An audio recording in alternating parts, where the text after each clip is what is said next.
Hey leader, and welcome to episode number 348 of the L3 Leadership Podcast, where we are obsessed with helping you grow to your maximum potential and to maximize the impact of your leadership. My name is Doug Smith, and I am your host, and today's episode is brought to you by my friends at Baritone Advisors. If you're new to the podcast, welcome. I'm so glad that you're here, and I hope that you'll enjoy our content and become a subscriber. Know that you can also watch all of our episodes on our YouTube channel, so make sure you're subscribed there as well.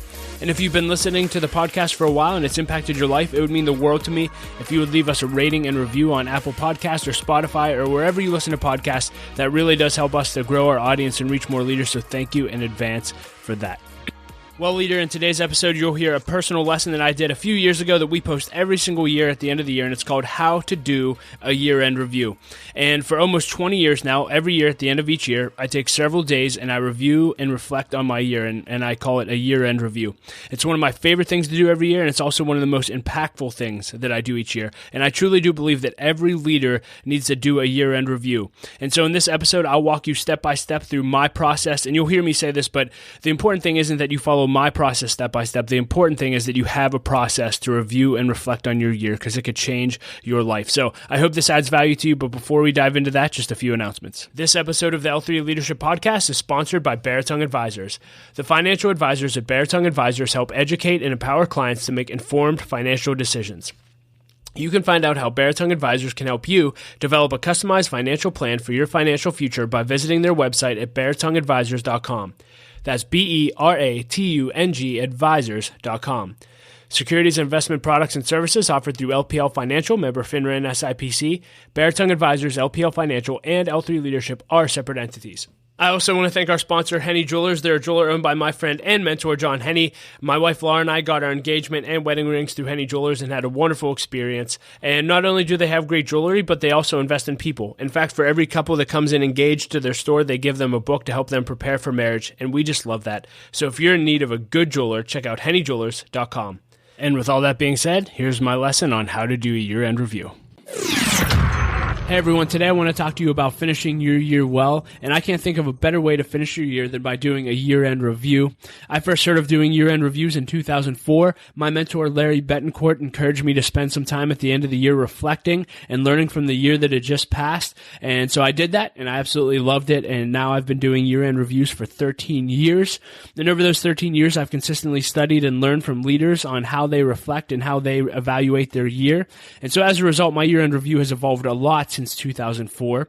And so I'm going to share my current process with you today, and I'll also include a template in the show notes that you can download and use for your year-end review this year. Before we dive into the actual process of how to do a year-end review, just a few thoughts. First and foremost, why do you need to do a year-end review? Well, number one, because you don't grow just by getting another year older. You grow through reflecting, learning, and making changes as necessary. I'll say that again. You don't grow just by getting another year older. You grow through reflecting, learning, and making changes as necessary. John Maxwell said it best when he said, experience isn't the best teacher, evaluated experience is. And all a year-end review is an opportunity to evaluate the year that had just passed. The second reason I would tell you to do a year-end review is it's a way to document your life. Imagine being able to go back to any year of your life and read a summary of where you were that year, what goals you had, what you accomplished, the losses, the lessons learned, and so on. And to take it a little bit further, this is kind of nerdy, but I do decade reviews. And so when I turned 30, I took all of my year-end reviews from my 20s and I evaluated the lessons learned from an entire decade of my life. Again, I know that's a little bit nerdy, but it was incredible to be able to do that and just see everything that happened in my life in my 20s. And I can promise you that if you'll do a year-end review, it'll change your life, and you'll love, love, love having them. And then lastly, I just thought about this, as far as a long-term vision, it would be a cool gift to give your kids one day, even though they might not care, right? I might be 80 years old one day and hand my kids my year-end reviews and then just laugh, right, and put it in a box somewhere for the next 80 years. But it could be a cool gift that your kids can actually look into every year of your life and see what lessons you learned, what memories you had, and I just think it would be a wonderful gift for them. So that's why you should do a year-end review. And just two other thoughts before we dive into the process. Number one is realize that the best system for a year-end review is the one that you'll actually follow.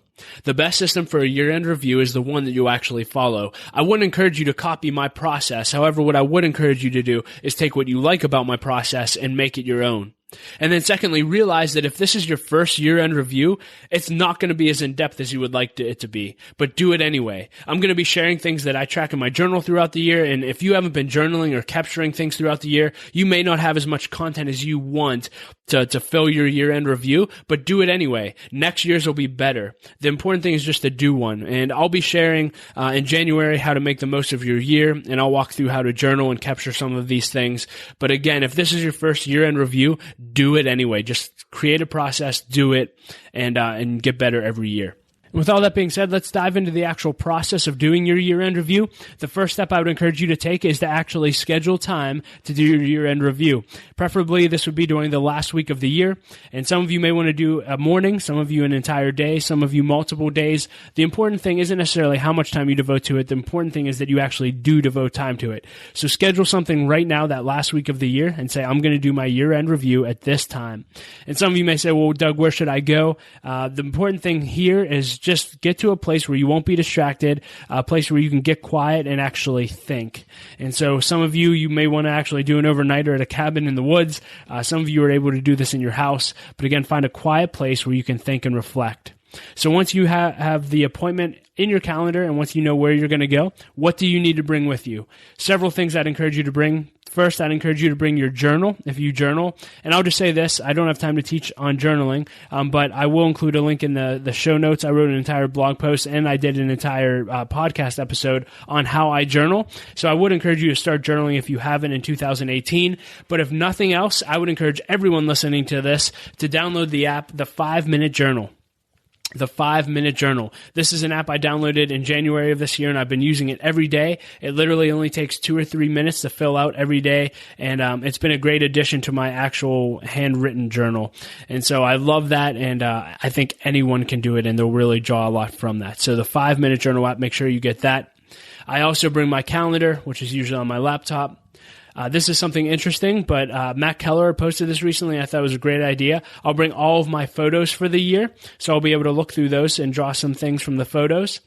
I also bring my life plan. If you have no idea what a life plan is, I encourage you right now to go buy a book, and I'll include a link in the show notes to the book Living Forward by Michael Hyatt. Again, that's Living Forward by Michael Hyatt, and he outlines in that book a process for developing a life plan. This is something I had everyone in our mastermind groups do, and it's been one of the most rewarding exercises for all of them. But you need a life plan. I don't have time to teach on that, but get the book Living Forward by Michael Hyatt and make sure you go through the exercise of creating one. I bring my goals, and so I have goal documents, and I write my goals out every week. And so I'll bring a list of all my goals and the progress that I made there. I bring all of my finances as well. I use a website called mint.com, which is also great, and that'll tell my financial picture. And then this is fun, but I actually bring my bucket list. And so if you don't have a bucket list, and if you have no idea what that is, it's just a list of things that you would want to do before you kick the bucket, before you die. But I have a bucket list, and I bring it, and because I always want to dream about new things that I can add to the bucket list, but I also want to see what bucket list items that I crossed out for the year. So that's pretty much everything that I'll bring to my year-end review. I do bring my journal, so I can continue to write in that. And I bring my laptop because that's where I type up the report, which is what I'll talk about next. And so the report is what I actually write for the year-end review. I create an entire report summary of the year. And so I'll actually include a PDF in the show notes that'll be a template that you can use for the report. But I'm just going to run you through all the areas that I actually track during my year-end review. And again, you don't have to take this system. You may think this is excessive, but take what you like and make your own system. That's the whole point of this entire episode. So once I go through all the documents that I just listed, I go through my journal, I go through my calendar, my photos, my life plan, my goals, my finances, and my bucket list, I write all kind of things out. So here's some things that I put in my year-end report. And again, there'll be a template for this in the show notes. First is my highlights. What were the biggest highlights of the year? Lowlights. What were the bummers of the year, right? What were the losses? Were there any themes throughout the year? Usually God puts a theme or two in my heart throughout the year, and I'll write that down. Number 4 is lessons learned. So this is probably the biggest section in the report, all the lessons that I learned from anything. And I'll talk about what I do with this report after I go through everything in the report. Next, number 5 is memories. So I type up an entire document of all the memories for the year. So I can go back to any year in my life and look at all the memories and funny things that happened that year. It's wonderful. I have a section for scripture. So what were the main scriptures that spoke to me that year? I have a section on how I spent my time. Specifically, did I have too many breakfast meetings? Did I have too many lunch meetings? Did I spend enough time at home? How did I actually spend my time? Another section I do is tough questions that I got asked this year. Tough questions I got asked this year. I spent time with a lot of leaders and I asked for a lot of feedback, and often they ask me very tough questions and I want to keep those in front of me. And so I always have a section for that. I have a section for all the books that I read that year. I have a section for areas that I need to grow in the following year. So once I start extracting lessons, I start to look at areas that I really need to grow in. I have a section for action steps that I didn't follow up on. What were things that I said I was going to do, but I didn't?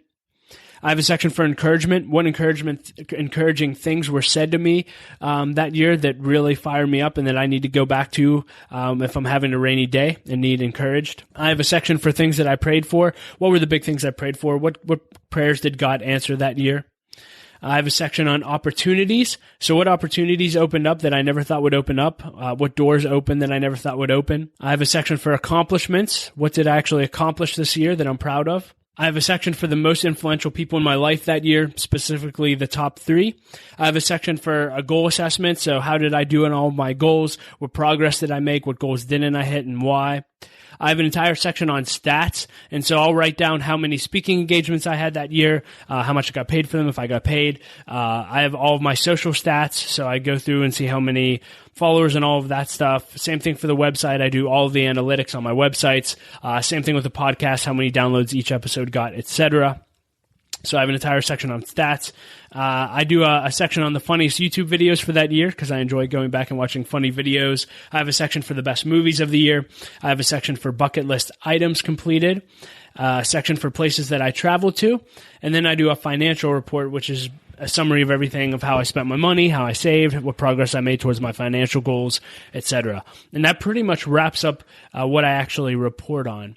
So I realize that you may have listened to everything that I just listed out that I put in my year-end review, and you may be overwhelmed, or you may think that's way too much. Again, the important thing isn't that you copy my year-end review section for section. The important thing is that you actually do your own year-end review. So again, take the best of what you liked out of my year-end review and make your own. The most important thing here is that you actually do a year-end review and reflect and review the year that you just experienced. And so you may be asking, well, Doug, what do you actually do with your year-end review report once it's done? Or how do you actually wrap up the whole process? Well, here's what I do after my year-end review. First, I save the report, right? I actually save the year-end review. I save it on my desktop or, on my hard drive. I save it online. And I also print out a copy and put it in a folder because I don't want to lose it. And so that's the first thing that I do. Secondly, when I'm done with my year-end review, I actually plan the next year. And so I'll set my goals, and I'll actually do a podcast next month on how to have the best year ever and some things that I do to plan for the year ahead. Another exercise that I do after my year-end review is when I list the top 3 most influential people in my life, I'll actually write handwritten letters to them, letting them know that they were one of the top 3 most influential people in my life that year. And if I can, I'll hand deliver it. If I can't, I'll mail it to them. And that's been a wonderful exercise every year, and I'd highly encourage you to do that. I also look over all the people that impacted me, and I'll try to thank as many people as I can for a great year. If someone said something specific to me or did something for me, I'll text them, I'll email them and just say, hey, thank you so much for making an impact on my life. Something else that I do is Laura, I've sold Laura on the year-end review process, and so she'll do a year-end review as well. And afterwards, we go out to a dinner, and it's our New Year's dinner, and we reflect and share about our year-end reviews and what we learned and our highlights. And it turns into this wonderful dinner. And so if you're married, I highly encourage you to involve your spouse with this, but have a year-end review dinner with your wife or your husband. You won't regret it. And then the last thing I do is I'll actually write a blog, or now, more often than not, I write a podcast episode on the lessons that I learned from the previous year. For me, I personally believe that the best way to learn something is to teach it to others. And so I take everything that I reflected on and I write a lesson called the top lessons learned in the previous year, and then I share it with everyone. And that way it's cemented in my mind and it hopefully adds value to other people. Well, leader, thank you so much for listening to my lesson on how to do a year-end review. I hope that it's something that you'll implement in your life. And if you want to get a copy of a template that I created that you can start your own year-end review on and an ebook that I wrote on the subject, you can find that in the show notes at l3leadership.org/348. And leader, as always, I like to end every episode with a quote, and today I'll quote Gerald Brooks, who said this: "If you are going to climb the ladder of success, first hold it for someone else." I love that. I hope this episode encouraged you. Know that my wife Laura and I love you. We believe in you, and we say at every episode, don't quit. Keep leading. The world desperately needs your leadership. We'll talk to you next episode.